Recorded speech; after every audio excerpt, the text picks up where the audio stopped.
फिर ली कहता है, आखिर किसने कहा कमजोरों को इस तरह मरना चाहिए। वो खून से पूरा जमीन पर गिरा होता है, लेकिन इतने में वहाँ पर जो स्टैचू था वो ली को कहने लगता है, मुझे लगता है तुम अपने पोटेंशियल को अनलॉक कर सकते हो। फिर ली कहता है, मुझे लगता है ये बस मौत से पहले का स्ट्रगल है, मैं ये अपने बारे में मानता हूँ। और तुम्हारा क्या है? तुम बस एक बेकार स्टैचू हो जिसने तुम्हें ऐसे कुचल दिया कि जैसे तुम कुछ भी ना हो। फिर वो स्टैचू कहता है, अब यहाँ पर मैं ही तुम्हें बचा सकता हूँ, इसलिए तुम अपनी बॉडी को मेरे हवाले कर दो। लेकिन ली दर्द में होने के बावजूद भी उसे मना कर देता है, क्योंकि वो कभी भी इस तरह के बदसूरत चीजों से कंट्रोल नहीं होना चाहता था। इससे अच्छा तो उसको मौत ही मंजूर है। वो स्टैचू काफी जोर जोर से हंसने लगता है। वो मॉन्स्टर ली को इससे पहले कि कुचल पाता, वो स्टैचू ली के बॉडी के अंदर चला जाता है, जिसकी वजह से शैडो सिस्टम चालू हो जाता है। वो मॉन्स्टर कुछ भी समझ पाता वो जमीन पर जा गिरता है। वो स्टैचू ली के अंदर पूरी तरह से चला गया था। थोड़ी देर पहले जिस मॉन्स्टर ने उस स्टैचू को क्रॉस किया था वो अपने पैर से उसको कुचल कर खत्म कर देता है। और यहाँ ली का लुक भी पूरी तरह से बदल चुका था, साथ ही उसकी बॉडी भी पूरी तरह से ठीक हो चुकी थी। उसकी बॉडी में खतरनाक आर्मर भी आ चुका होता है। तभी एक मॉन्स्टर वहां आकर ली के ऊपर अटैक करता है, लेकिन इस बार ली अपने फ्लेम से ही उस मॉन्स्टर को खत्म कर देता है। फिर वो उन लोगों को भी मारने लगा जिन्होंने थोड़ी देर पहले उसे धोखा देकर उसकी बैटरी और सूट को ले लिया था। वो चिल्लाते हुए कहते हैं, हम तुम्हारे बारे में रिपोर्ट करेंगे। वो स्टैचू अभी भी ली को बता रहा होता है, मैं ये जानना चाहता हूँ, अगर मैं तुम्हारी बॉडी वापस दे दूँ तो फिर तुम क्या करोगे? फिर वो लोग ली से अपनी जान की भीख मांगते हुए कहते हैं, हमें जाने दो प्लीज। उन्होंने कहा वो ऐसा कुछ भी नहीं करना चाहते थे, वो तो बस जिंदा बचने की कोशिश कर रहे थे। इसके अलावा अगर हम तुम्हारे साथ ऐसा नहीं करते तो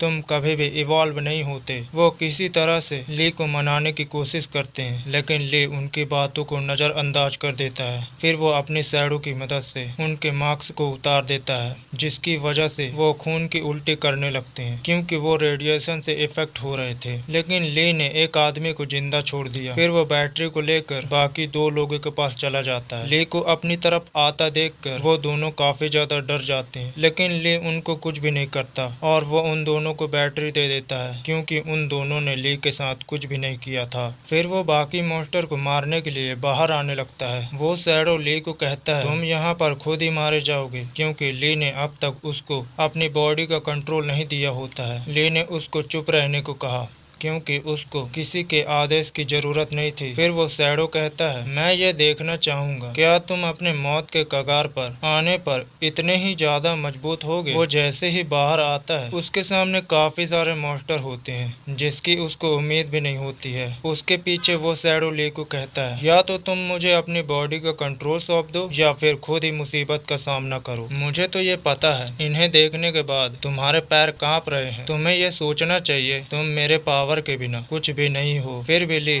अपनी बॉडी का कंट्रोल उसको नहीं देता। फिर वो एक मॉन्स्टर के सर से उछल के बच जाता है, लेकिन वहाँ काफी सारे मॉन्स्टर होते हैं। तभी दूसरा मॉन्स्टर आकर उस पे अटैक कर देता है, लेकिन वो उससे भी बच जाता है। वो ये सोचता है मेरी स्पीड और स्ट्रेंथ काफी ज्यादा बढ़ चुकी है। इतने में एक मॉन्स्टर ने सामने से अटैक कर दिया। ली इस बार नहीं भागता, वो अपने शैडो पावर को अपने हाथ में इकट्ठा करके उसे एक पंच मारता है, जिससे वो मॉन्स्टर दूर जा गिरता है। ली अपनी ताकत को बढ़ता हुआ देखकर काफी ज्यादा हैरान होता है। उसने कहा, आखिर मेरी पावर इतनी ज्यादा बढ़ कैसे गई। इसके अलावा उसको लगता है अगर वो ऐसे ही बिना वेपन के मॉन्स्टर से फाइट करता रहेगा तो उन्हें ज्यादा कोई फर्क नहीं पड़ेगा। इसलिए वो अपने शैडो पावर को यूज करते हुए एक शैडो खंजर को बना लेता है। तभी एक मॉन्स्टर ने उस पे अटैक कर दिया, लेकिन ली ने इस बार काफी तेजी से उस मॉन्स्टर को अपने शैडो खंजर से फाड़ देता है। वो खुश हुआ और कहता है, अब मेरी पावर अवेकन हो चुकी है, अब मैं किसी भी मॉन्स्टर को आसानी से मार सकता हूँ। तभी दो मॉन्स्टर उसके ऊपर अटैक करते हैं, लेकिन ली इस बार पूरा तैयार होता है। वो कुछ कर पाता तभी पीछे से तीसरा मॉन्स्टर आकर उसके कंधे पर स्क्रैच मार देता है। ली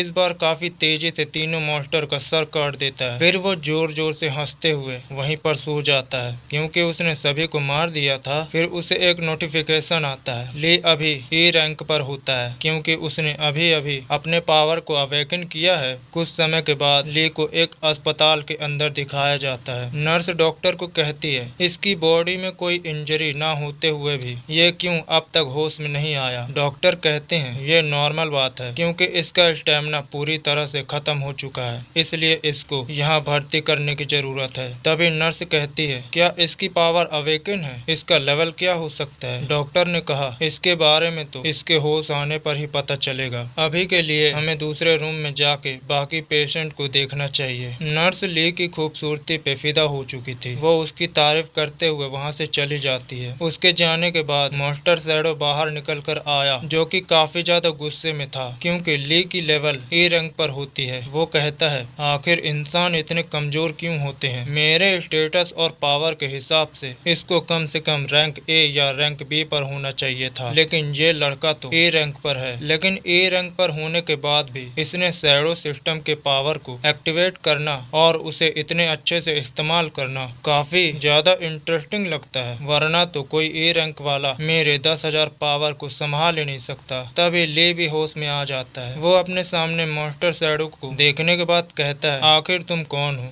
आखिर तुम मेरे साथ हमेशा क्यों चिपके रहते हो। ये सुनने के बाद मास्टर शैडो को काफी ज्यादा गुस्सा आ जाता है। पहले तो वो ए रैंक पर होता है, इसके अलावा वो उससे अच्छे से बात भी नहीं कर रहा था। वो ली को एक लोनली इंसान कहते हुए कहता है तुम मेरी बात अच्छे से सुनो, मैं एक महान डीमन शैडो हूँ, मैं अपने वर्ल्ड का एक रूलर हूँ और मैं तुम्हें कमांड देता हूँ। तुम मुझे अपना शरीर दे दो, जब मैं तुम्हारी बॉडी से अच्छे से जुड़ जाऊंगा तो मैं तुम्हें बहुत बड़ा इनाम दूंगा। फिर ली मन ही मन कहता है मैं इस करिया भसेड़ को अपनी बॉडी कभी भी नहीं दूंगा, लेकिन उसको ये नहीं पता होता है उसके अंदर की बात को मास्टर शैडो सुन सकता था। वो कहता है आखिर तुम जैसे कमजोर इंसान की हिम्मत कैसे हुई मुझे करिया भसेड़ कहने की, तुम चुपचाप मुझे अपनी बॉडी दे दो। फिर ली के दिमाग में और भी ज्यादा बातें चलना चालू हो जाती है। वो कहता है आखिर ये मेरी बॉडी को लेना क्यों चाहता है, क्या ये किसी चीज से पोसेस है या फिर ये मेरी सुंदरता की वजह से ये सब कर रहा है और ये दिखने में मेंटल भी लगता है, इसलिए इसे अपनी बॉडी ना देना ही बेहतर होगा। फिर ली मास्टर शैडो के जेंडर पर शक करने लगता है। उसको ये सब सोचता हुआ देखकर मास्टर शैडो को काफी ज्यादा गुस्सा आ जाता है। वो कहता है आखिर तुम ये सब फालतू की चीजें क्यों सोच रहे हो। वो उसकी शर्ट का कॉलर पकड़ते हुए कहता है आखिर क्यों मैंने इस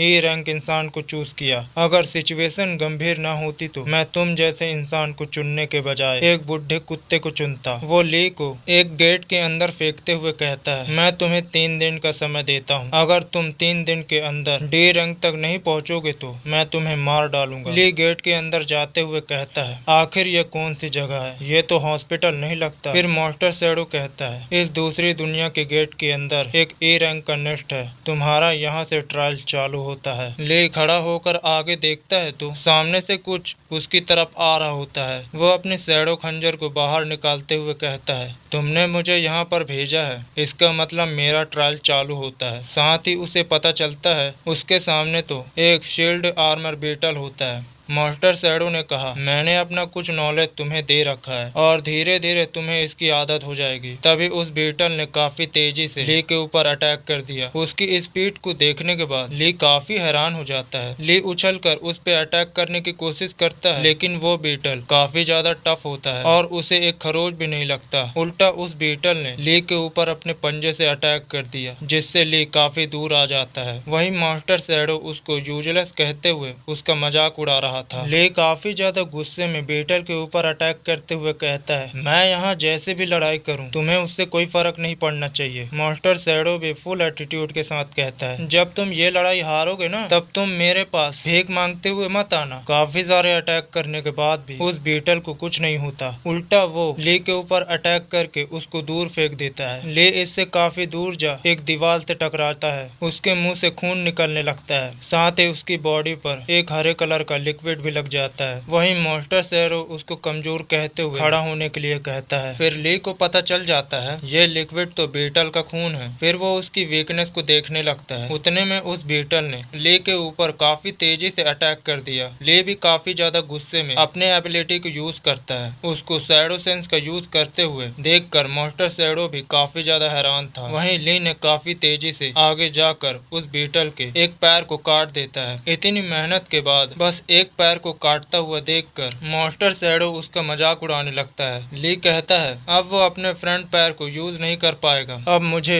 उसके कमजोर हिस्से में मारने में और भी ज्यादा आसानी होगी। इसके लिए मुझे दूसरे वेपन की जरूरत है। फिर वो अपने स्किल को यूज करके खंजर को एक बड़े भाले में कन्वर्ट कर देता है। फिर वो उस भाले को यूज कर उसके पेट में घुसेड़ कर उसको खत्म कर देता है, जिससे उसको एक एनर्जी स्टोन मिलता है। फिर वो एनर्जी स्टोन को हाथ में उठा लेता है। मास्टर शैडो कहता है ये एक एनर्जी स्टोन है, इससे तुम अपनी एबिलिटी को इजीली बढ़ा सकते हो। एनर्जी स्टोन को एक्सेप्ट करने के बाद ली का ब्रेक थ्रू प्रोसेस थोड़ा सा बढ़ जाता है। तभी उसको कुछ एहसास होता है, लेकिन उसको कुछ दिखाई नहीं देता। फिर मास्टर शैडो उसे अपनी शैडो सेंस को यूज करके देखने के लिए कहता है। ली उसे कहता है आखिर ये किस तरह के स्किल है। मास्टर शैडो ने कहा तुम्हें बस शैडो सेंस को अपने आंख पर फोकस करने की जरूरत है, फिर शैडो सेंस स्किल चालू हो जाएगा। फिर ली अपने शैडो सेंस को इकट्ठा करके शैडो सेंस स्किल चालू कर लेता है, जो कि लेवल 1 पर होता है। उसने जैसे ही शैडो सेंस से आगे की तरफ देखा उतने में ही उसके ऊपर अटैक हो जाता है। ली जल्दी से अटैक से बचने में सफल हो जाता है। ली कहता है क्या वो यहाँ पर दोबारा आ चुके हैं। उसके ऊपर लगातार अटैक होने लगता है, यहाँ तक कि वो अपने शैडो सेंस से उन्हें देख नहीं पा रहा था। इसलिए वो पूछता है क्या यहाँ तुम्हारा शैडो सेंस बेकार है, मुझे अच्छे से कुछ भी दिखाई नहीं दे रहा। मास्टर शैडो कहता है शैडो सेंस बेकार नहीं है, ये सब इसलिए हो रहा है क्योंकि तुम्हारा स्ट्रेंथ काफी कमजोर है। ली सोचता है क्या मेरा स्ट्रेंथ सही में इतना ज्यादा कमजोर है, तो अब मुझे और भी ज्यादा स्ट्रेंथ हासिल करना होगा। शैडो एनर्जी को इस तरह कंट्रोल करता हुआ देखकर मास्टर शैडो काफी ज्यादा हैरान था। उसको तो ये सब बहुत ही ज्यादा मजेदार लग रहा होता है। अब ली को वहाँ पर एक ए रैंक का स्टीमर शूटर बग दिखाई देता है। वही मास्टर शैडो को लगता है ली ने अपने स्ट्रेंथ को अच्छे से समझ लिया है। तभी ली को उसके चारों तरफ और भी मॉन्स्टर दिखाई देते हैं। सभी मॉन्स्टर ने ली के ऊपर एक साथ अटैक कर दिया। ली अपने पोजीशन पर आ जाता है। फिर वो अपने हाथ में दोनों शैडो ब्लेड को बनाकर अपनी एनर्जी को रिलीज करता है। साथ ही उसने शैडो सेंस के दूसरे लेवल को भी अवेकन कर लिया था। ली को इस तरह देखकर मास्टर शैडो काफी हैरान होता है। वहीं ली भी काफी खतरनाक हो जाता है। उसके शैडो सेंस सेकंड लेवल पर पहुंचने के बाद उसे उस मॉन्स्टर का मूवमेंट काफी धीरे लगने लगता है। तभी उसे एक मॉन्स्टर के बॉडी में कुछ पर्पल कलर का कोर दिखाई देता है। उसको लगता है ये जरूर उस बग का वीक पॉइंट होगा। मास्टर शैडो कहता है शैडो सेंस के सेकंड लेवल पर पहुंचने पर ये एक नया बेनिफिट है, अगर तुम उनके वीक पॉइंट पर अटैक करोगे तो उनका डिफेंस टूट जाएगा। फिर ली भी अपनी नई टेक्निक को यूज करके जमीन पर दे मारता है, जिससे सारे बग एक ही बार में मारे जाते हैं। फिर ली उनकी एनर्जी स्टोन को कलेक्ट करने लगता है, लेकिन उसकी प्रोग्रेस काफी धीरे होती है, जिससे वो काफी ज्यादा परेशान होता है। तभी उसके आगे और भी बड़े बग आ जाते हैं, लेकिन ली ने इस बार काफी तेजी से उन बड़े बग को खत्म कर दिया। इस बार उसकी प्रोग्रेस जल्दी होने लगती है। तभी उसके ऊपर अचानक से अटैक होता है, लेकिन ली इस बार भी बच जाता है क्योंकि उसकी स्पीड काफी तेज हो गई थी। फिर वो अपने शैडो पावर को चेन में कन्वर्ट करके उस बग को पकड़ लेता है। वो बग भागने की कोशिश तो करता है, लेकिन वो भाग नहीं पाता। बग की संख्या तो खत्म ही नहीं हो रही थी। वो एक को मारता 10 और बग आ जाते थे। फिर वो अपने शैडो पावर को वेपन में बदलकर काफी तेजी से उन्हें मारने लगा, लेकिन इस बार काफी ज्यादा बग आ जाते हैं। इस बार वो अपने शैडो पावर से एक बड़ी चेन बनाकर एक ही बार में उन्हें मार डालता है। ये देखने के बाद मास्टर शैडो कहता है अब जाकर ये इस पावर के लायक हुआ है, और जो तुम्हें एनर्जी स्टोन मिल रहा है वो तुम्हारा स्ट्रेंथ, स्पीड और ताकत तीनों को बढ़ा देगा। अगर तुम शैडो सेंस पे कंट्रोल हासिल करोगे तो तुम्हें शैडो आई का नाम गिफ्ट किया जाएगा, और जो तुम्हें शैडो आई मिल रखा है वो तुम्हारे मेंटल एनर्जी को बहुत ज्यादा मात्रा में खत्म करता है। इसके अलावा तुम एक ई रैंक अवेकनर हो, तुम पहले से ही अपनी लिमिट तक पहुंच चुके हो, इसलिए मैं देखना चाहता हूं कि तुम आगे क्या क्या करोगे। तभी ली का विजन धीरे धीरे कमजोर होने लगा। मॉन्स्टर उसकी तरफ काफी तेजी से आ रहे थे। तभी एक मॉन्स्टर ने उसके कंधे पे एक स्क्रैच मार दिया। ली कहता है, फाइनली मुझे अब पावर मिला, मैं इस पावर से अपना बदला ले सकता हूँ और मैं इस तरह हार कैसे मानूं। अब उसके पास इन मॉन्स्टर को मारने के लिए सिर्फ 15 घंटे बचे होते हैं। वो याद करता है कैसे यायान कॉर्पोरेशन के दरिंदों ने उसकी फैमिली की मौत को छुपाने की कोशिश की। इसके अलावा उन्होंने उस पे काफी कर्जा भी लगा दिया क्योंकि वो एक आम इंसान था। अब मुझे ये पावर मिल चुका है तो मैं सभी चीजों का बदला लूंगा। वो ये सब याद करते हुए सारे मॉन्स्टर को मारते ही जा रहा था। अब उसके पास केवल 2 मिनट ही रहते हैं। इसी के साथ उसने मॉन्स्टर को मार के ढेर लगा दिया था। साथ ही उसका डी रैंक का प्रोसेस भी 90% हो जाता है। लेकिन यहाँ पर और भी ज्यादा मॉन्स्टर बचे हुए थे। फिर मॉन्स्टर शैडो ने कहा, मैंने जो प्रॉमिस किया था उसका समय खत्म होने वाला है, तुम्हें अब जल्दी करना चाहिए। अब सिर्फ 3 सेकंड बचे रहते हैं। तब ली अपनी बॉडी से शैडो एनर्जी को रिलीज करने लगा। उसको ये भी डर नहीं था इसकी वजह से उसकी बॉडी फट सकती है। वो कहता है, मैं सब कुछ दांव पर लगा सकता हूँ लेकिन मैं अपना बदला लेकर रहूंगा। फिर उसने सीधा उन बग मॉन्स्टर पर अटैक कर दिया। उसने सारे के सारे मॉन्स्टर को एक ही बार में खत्म कर दिया। साथ ही वो ए रैंक से डी रैंक भी पहुंच जाता है, जिसको देखने के बाद मॉन्स्टर शैडो उसको कहता है, तुमने इसको बहुत मुश्किल से किया है, इसलिए मैं आज से तुम्हें लीडर कहकर बुला सकता हूँ। इतने में ली को वहाँ पर एक तलवार दिखाई देती है। मॉन्स्टर शैडो कहता है, ये तलवार इंसानों के रैंकिंग सिस्टम को यूज करता है। जहाँ तक मुझे लगता है ये एक डी लेवल का वेपन है। ले उस तलवार को उठाता है जो काफी ज्यादा बड़ा था। वो मॉन्स्टर शैडो को कहता है, ये तो काफी बड़ा तलवार है, लगता है तुम्हारे लोग जायंट हैं, तभी तो वो इतना बड़ा वेपन यूज करते हैं। फिर मॉन्स्टर शैडो ने बताया, ये मेरे शैडो पावर के सामने कुछ भी नहीं है। वो अपने पावर से उस तलवार को यूज करने लगा लेकिन ली को ये तलवार पसंद नहीं आता। फिर मॉन्स्टर शैडो ने कहा, हम इसे दूसरे तरीके से भी यूज कर सकते हैं। लेकिन ली उस तलवार को यहाँ पर यूज नहीं करना चाहता था, वो उसे बेचना चाहता था। उसे वेपन को सेल करने के लिए उसके पास एक अवेकनर आईडी होनी चाहिए, इसलिए वो रजिस्ट्रेशन हॉल चला जाता है। यहाँ पर उसे चेक करते हुए उसे एक ई रैंक का आईडी बना कर दिया जाता है क्योंकि यहाँ उनको ली की बॉडी से कोई भी एनर्जी दिखाई नहीं दे रही थी। इसके अलावा उसका पहले से ही एक माइनर के रूप में रजिस्ट्रेशन हो रखा होता है। उसके ई रैंक होने की वजह से सभी लोग उसको देखते हुए हंस रहे थे। ली रजिस्ट्रेशन हॉल से बाहर आते हुए कहता है, उनको मेरे शैडो के बारे में कुछ नहीं पता चला। मॉन्स्टर शैडो कहता है, यहाँ पर इंसान मेरे शैडो एनर्जी को डिटेक्ट नहीं कर सकते। ली को ये सही लगता है क्योंकि वो अपने शैडो सिस्टम को नहीं करना चाहता था, लेकिन इस तरह से वेपन सेल करना काफी ज्यादा मुश्किल होगा, इसलिए वो वेपन सेल करने के लिए ब्लैक मार्केट पे पहुंच जाता है जहाँ पर सभी तरह के वेपन सेल होते थे। मॉन्स्टर शैडो कहने लगा, यहाँ पर ब्लैक साउंड तो शैडो सिस्टम के लिए एकदम परफेक्ट लग रहा है। वहीं एक माइनर को देखने के बाद वहाँ के कुछ लोग उसके बारे में बात करने लगते हैं क्योंकि इस जगह पर माइनर रेयरली दिखाई देता था।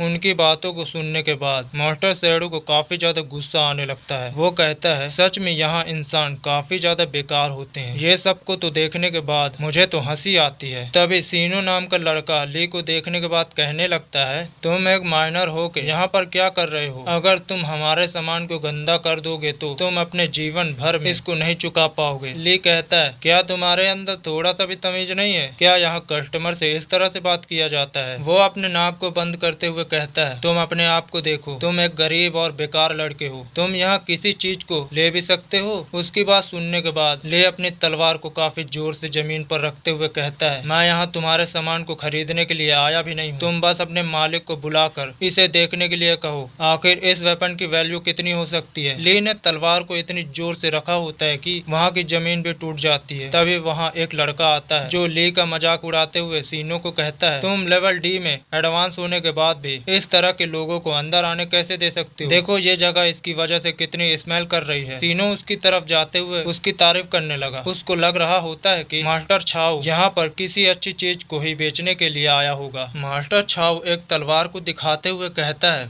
मुझे दूसरी दुनिया से एक शानदार तलवार मिली है, इसलिए मैं इसे सेल करके अपनी बंदी के लिए एक कार को लेना चाहता हूँ। उस तलवार को देखने के बाद सीनो कहता है, ये तो एक वाइंड हॉल तलवार है जो खुद अटैक पावर को बूस्ट करता है। ये तो लेवल डी के लिए बिल्कुल भी नहीं है। वहीं सुकी को देखने के बाद ली काफी हैरान हो गया क्योंकि क्योंकि वो कभी उसकी बंदी हुआ करती थी। ली के माता पिता के मर जाने से वो उसको छोड़कर चली गई। ली के कर्जे और उसके कंपनसेशन न मिलने की वजह से उसने सोचा आखिर मैं इसके साथ क्यों ही रहूं, इसलिए वो उसको लूजर कहते हुए बीच रास्ते में उसको छोड़कर चली जाती है। ली के मुंह से सुकी का नाम सुनने के बाद छाओ उससे कहता है क्या तुम इसे जानती हो, लेकिन सुकी ली को जानने से मना कर देती है। वो कहती है ये जरूर मेरा फैन होगा क्योंकि वो एक ऑनलाइन सेलिब्रिटी भी थी। फिर छाओ काफी ज्यादा गुस्से में ली को कहता है आखिर तुम जैसे बेकार इंसान की हिम्मत कैसे हुई सुकी को नाम से बुलाने की, तू तो रोड का कचरा उठाने के लायक भी नहीं है और तू यहाँ किस तरह के कबाड़ को बेचने आया है। इतना कहकर वो अपने तलवार से ली के तलवार पर अटैक कर देता है, लेकिन उल्टा उसका ही तलवार टूट जाता है। उसका मजाक उड़ाते हुए ली कहता है देखने से तो तुम्हारा ही तलवार कबाड़ निकला, वहीं छाव ने बता रखा था ये तलवार किसी भी चीज को काट सकता है। ये देखने के बाद सुकी गुस्सा होने लग जाती है। वहीं छाव को भी ली के ऊपर काफी ज्यादा गुस्सा आ गया था। वो ली को मारने के लिए उस पे अटैक करता है।